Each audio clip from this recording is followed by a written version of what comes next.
Hi guys, welcome back to my channel. If you are new here, thank you for tuning in, and to my old subscribers, thank you for always coming back to my channel.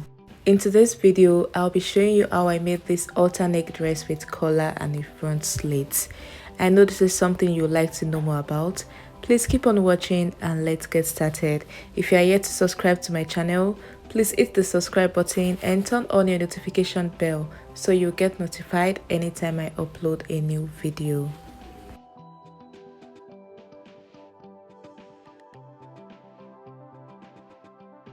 I have 2 yards of the pink satin fabric and half yard of the orange satin. I'll also be using a zip for this dress. I am starting with the back pattern. I have the shoulder line, the chest line, the waist line, the hip line, the knee line, and the full length of the dress. Shoulder to the chest line is 8.5, to the waist line is 17, to the hip line is 25, to the knee line is 36 inches, and to the full length is 45 inches.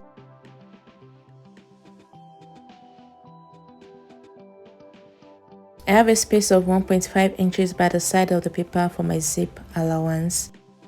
I'll start by marking the shoulder measurement divided by 2 plus 0.5 inch for seam allowance.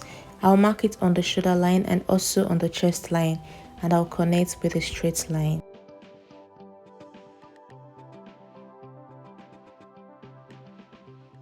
Next, I'll go in with a neck depth of 1 inch and a neck width of 3.5 inches, and I'll connect with a curve. From the shoulder line, I'll come down by 1 inch for the shoulder slope, and I'll connect it into the neck width. Now I'll go in with the bust measurements divided by 4. I'll mark it on the chest line. And from the shoulder slope, I'll divide what I have left into 2 and get the midpoint. At the midpoint, I'll go in by 0.5. And I'll connect those 3 points together to form the armhole.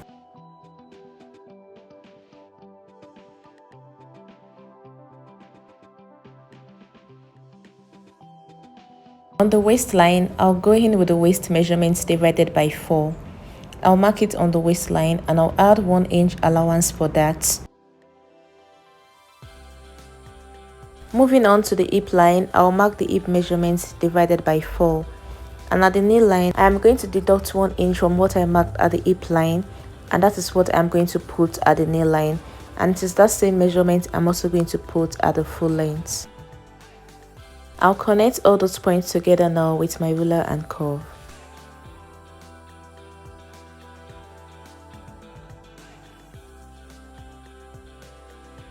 Is to go in with the bust band measurements divided by 2. I'll mark it on the waistline. At the hip line, I'll go up by 2 inches, and that is where I'm going to mark it. And I'm also going to mark it from the chest line. I'll come down by 1 inch, and I'll connect all those points together with a straight line.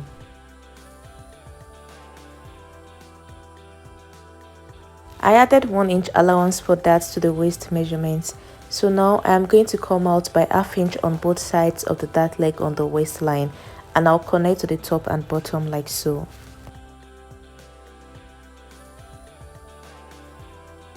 I'll be using a armhole princess dart for this style. So from the shoulder line, I'll come down by 4 inches, and that is where the armhole princess dart will start from. I'll place my curve on the 4 inches mark, and I'm just going to connect in a way that it is going to touch the dart line. I am coming out by 1/4 inch on the armhole. I am doing this so that we don't have any shortage by the time we are joining back the patterns. I'll cut from the waistline now to separate the upper bodice from the lower bodice.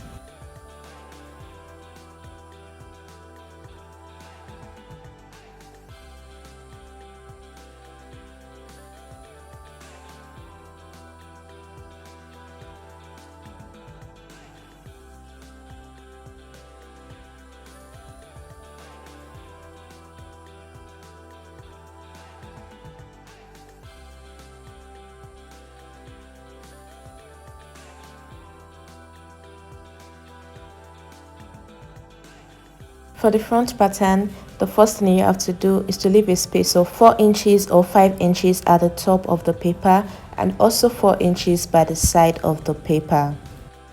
I have the shoulder line, the chest line, the bust line, the waist line, the hip line, the knee line and the full length of the dress.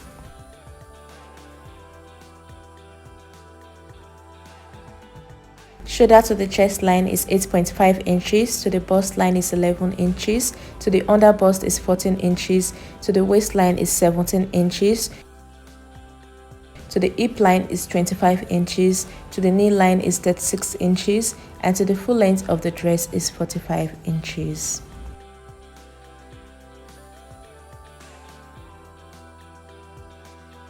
I'll go in with the shoulder measurement divided by 2 plus 0.5 inch for seam allowance. I'll mark it on the shoulder line and also on the chest line, and I'll connect with a straight line. The next thing I'm going to do now is to go in with the neck width and neck depth. I'm going in with a neck width of 3.5 and a neck depth of 3 inches, and I'll connect with my curve. Next, I'll come down by 1.5 inches for the shoulder slant and I'll connect it into the neck width. The next thing is to go in with the bust measurements divided by 4. I'm going to mark that on the chest line, and from there I'll go up by 3 inches and make a mark there. From that 3 inches mark, I'll go in by 0.75 and I'll connect those 3 points together to form the armhole.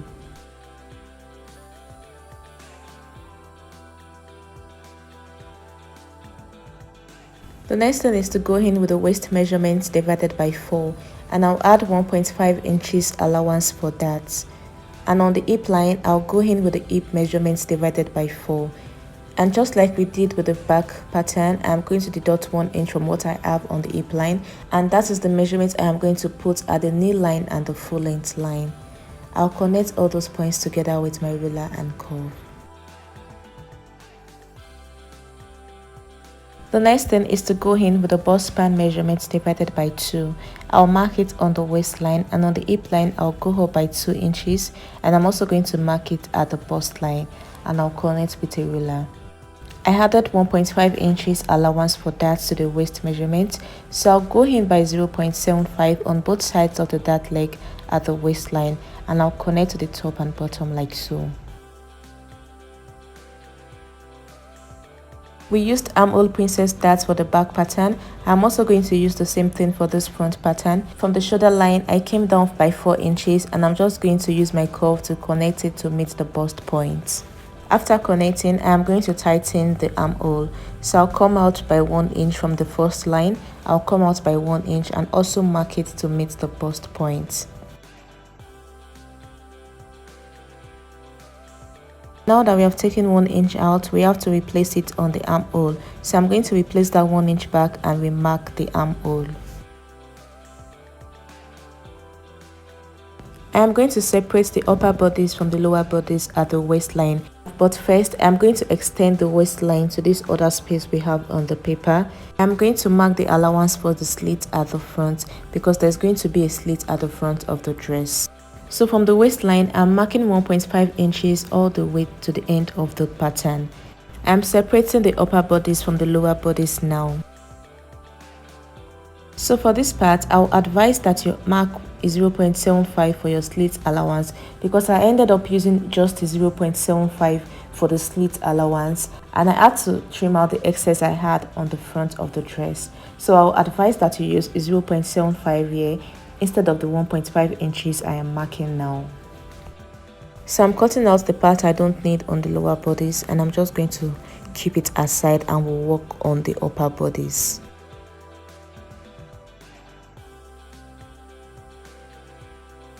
So the first thing I'm going to do here is to mark the overlap in front. From the center front to where your dart is starting from, you are going to take the measurement you have there. I have 3.5 there, so I'm going to extend the front pattern with that 3.5 inches. And then from the neck width, I'm just going to connect with a straight line to meet the 3.5 inches I extended the front pattern with. And here I have my back pattern. I will need the measurement on the neckline of the back to extend the collar from the front. So now you're going to fold in your zip allowance away and take the measurements you have on the neckline of the back. I have about 3.5, so that means I'm going to extend this line I have here by 3.5 inches. So from the shoulder line, just extend it by 3.5 inches in a slant form. I'm just coming in with my ruler to make it straight. And from that point, go out by 0.25. This is just to make the collar sit well on the neckline. Now you're going to determine your collar width. I'm going to use 3 inches for the collar width. So just make your tape in a slant form diagonally like so. And come in with your ruler and mark the 3 inches. If you notice, I almost did not have enough space at the top. That's why I said you can leave up to 5 inches at the top of the paper before your starting line. So now at the neckline, I'm just going to mark that 3 inches I used for the collar width. I'm going to bring in my curve and connect from the top of the collar all the way to meet the bottom part. So you're just going to make sure that the curvy end is at the bottom so that you can have a bit of curve towards the end. I'm just making sure that I have the perfect curve by the time I go in with the pencil.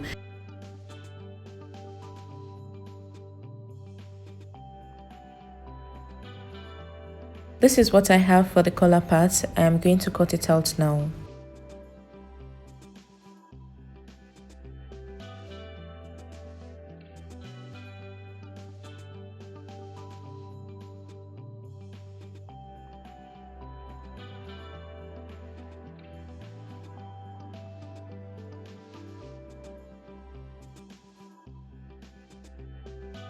For this style, it doesn't have a shoulder joining. The collar goes all the way to the back. There is no shoulder joining for both the front and the back. So that is what I'm trying to do now. We are going to alter this pattern so that we don't have a shoulder on the pattern. So from the collar point there, you're going to just come in with your free hand and try to make a curve to meet the armhole. So now I'm going in with a marker so that it can be visible. So you can see what we have there. I'm just going to cut it out so that we don't have a shoulder at all. So it's just going to go from the armhole all the way to the back.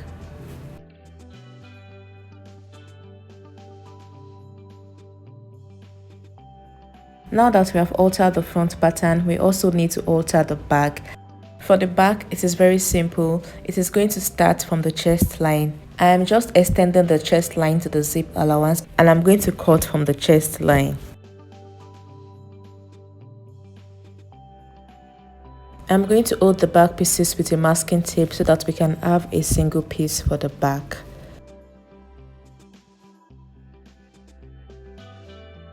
After that, I'm going to come down by 1 inch from the center back and I'm just going to connect with a straight line to meet the side back. So label your pattern so that you don't get confused. Label where the side back is so that you know exactly where you have the side back. And you can place a notch at the top of the pattern.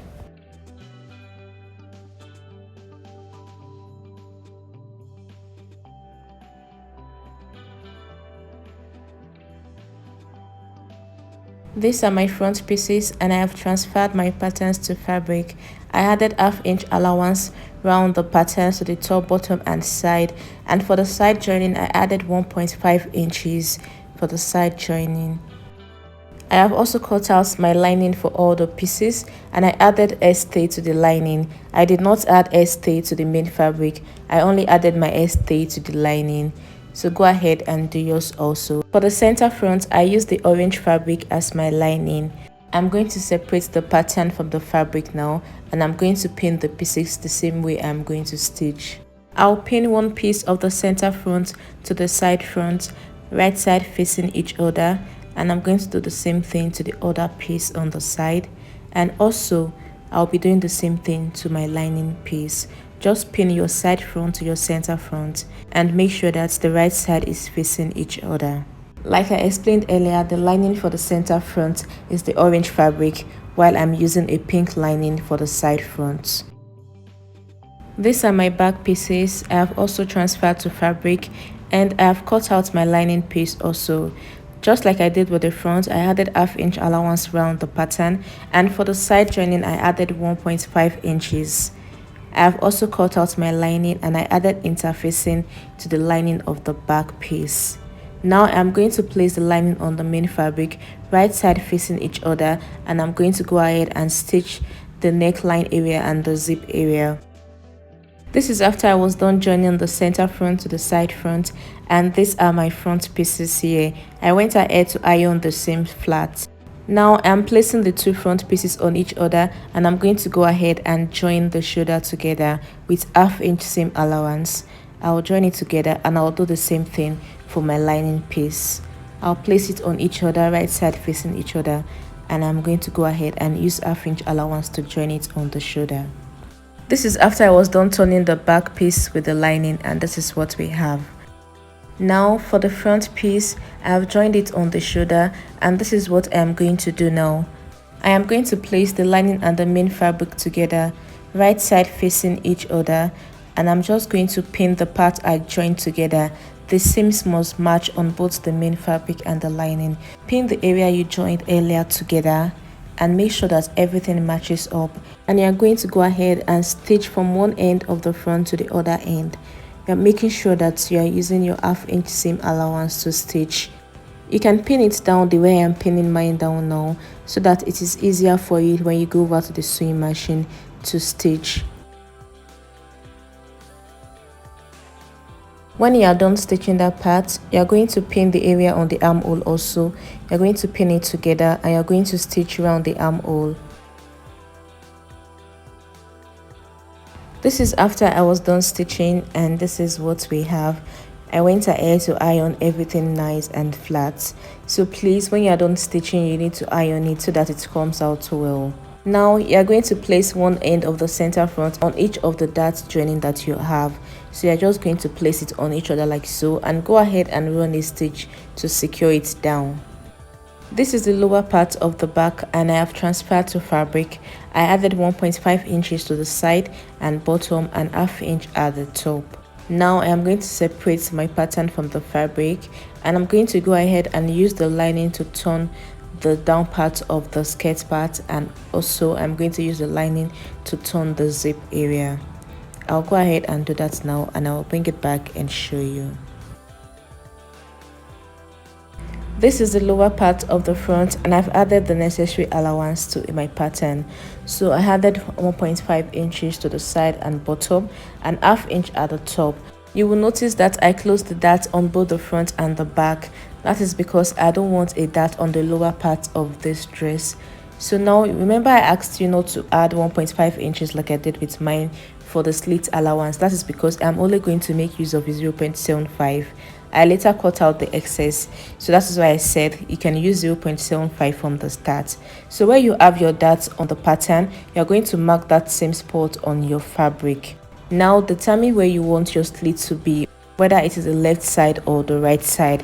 I have determined mine, and I'm just connecting that point I have the dart on the pattern. I'm connecting that into a straight line all the way to the hem, and I'm coming out by 0.75 on both sides of the dart line. Now I'm slashing the line open. You're going to cut it out completely. Please take note that my lining is under the front piece, so make sure that you have your lining under the front piece before cutting out so that you can cut it together. So I'm just going to cut it all the way to the end. I'm going to separate it completely. After cutting, you can notch where the slit is facing each other so that you don't get confused when you go over to the sewing machine to stitch. Now I'm going to set the lining aside and place the two front pieces together, right side facing each other, and I'm going to determine where I want my slit to start from. For me, I'm marking 19 inches. That is where I want the slit to start from, and I'm going to mark 0.75 all the way to where the 19 inches end, and I'm just going to go ahead and join it up to that end, and I'll bring it back and show you.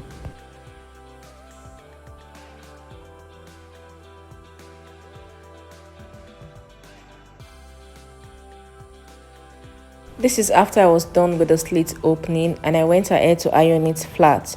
So now I am going to bring in the lining here so that we can close the slits with the lining. Place the lining on the main fabric, right side facing each other, and you're going to go ahead and close the hem with 1/2 inch allowance. Just go ahead and run a stitch to secure the hem with 1/2 inch. But please, before you stitch, make sure that your lining is at least 1 inch shorter than the main fabric. I am going to repeat the same process for this other side. I'm just going to go ahead and run a stitch at the hem, and I'll bring it back.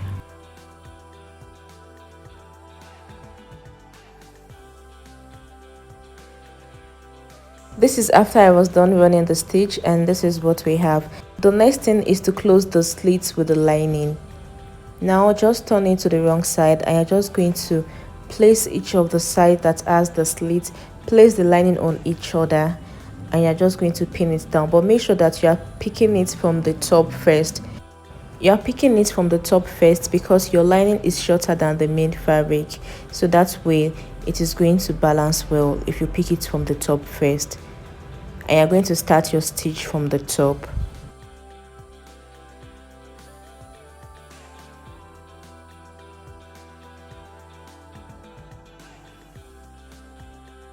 You are also going to repeat the same process for the other side of the slit.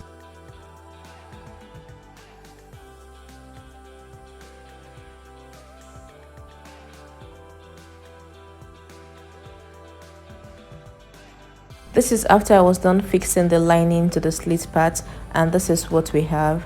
I went ahead to iron it properly. You can also iron yours. Now I am going to join the upper part of the front to this lower part. I'll place the upper part on the lower part, right side facing each other, and I'm just going to join with 1/2 inch seam allowance. For the back pieces, I am also going to go ahead and join the upper part to the lower part with 1/2 inch seam allowance.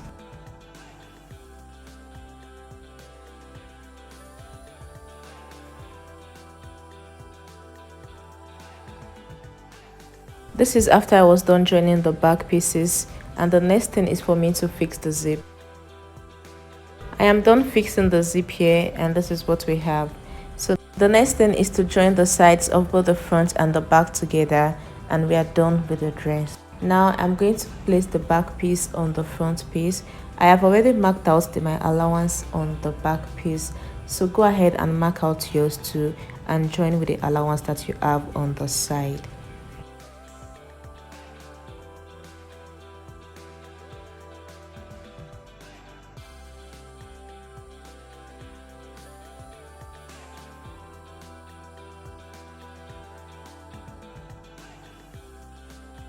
Thank you guys for watching. I hope you enjoyed this video. Please hit the like button, leave a comment, and subscribe to my channel. Please turn on your notification bell so you get notified anytime I upload a new video. Please follow me on Instagram at stitchedbyst, and I will see you in my next one. Bye.